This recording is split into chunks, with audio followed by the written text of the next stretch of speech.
Good day po muli mga coach. Welcome ulit dito kay Trem. Another day, another lesson. Ang gusto ko pong ibahagi sa inyo ay ang ating patuloy tungkol sa ating pistol basic marksmanship. Apo, gusto ko lang pong ibahagi sa inyo kung ano ba ang ginagawa ng ating firing hand, no? At saka ng non-firing hand. Pero kung ikaw naman po ay kaliwete, itong iyong firing hand at ito yung ating non-firing hand. So dito po tayo sa firing hand, no? Ito pong firing hand natin, meron po itong limang bahagi, no? Limang parte sa paghahawak po ng pistol, no? Ano po? Lalo na 1911. No? Ito po ay yung 1, 2, 3, yung pong tatlong daliri na to, and then 4, and then 5. No? Isa-isahin po natin. Ito po yung tinatawag sa medical term na hypotenar. Yan po. No? Yan. Hypotenar. Ito naman po yung tinatawag na tenar. Ito po. Yan. Ito naman po yung thumb. Ito po yung tatlong daliri. No? At ito po yung trigger finger. Yan.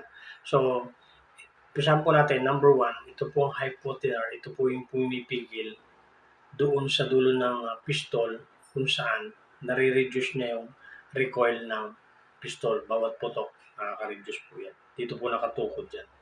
No? And then, number 2, yung tenar. Ito po yung pumipisil doon sa safety grip ng 1911. Opo, yan, may safety grip po yun.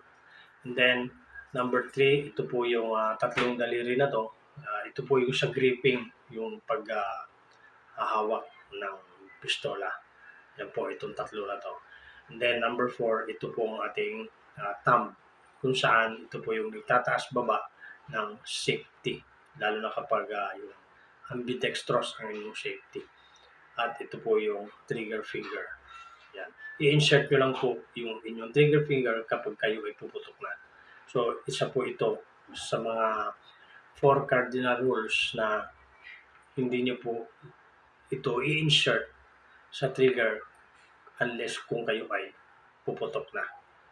Insert nyo lang siya kapag puputok na. Yan po ang purpose na. No? So, 5 po ito.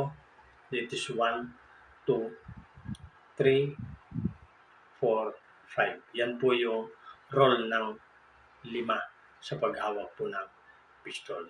Sa pangalawa po nating video, i-explain ko po hawak tayo ng pistol. Thank you po sa inyong panonood.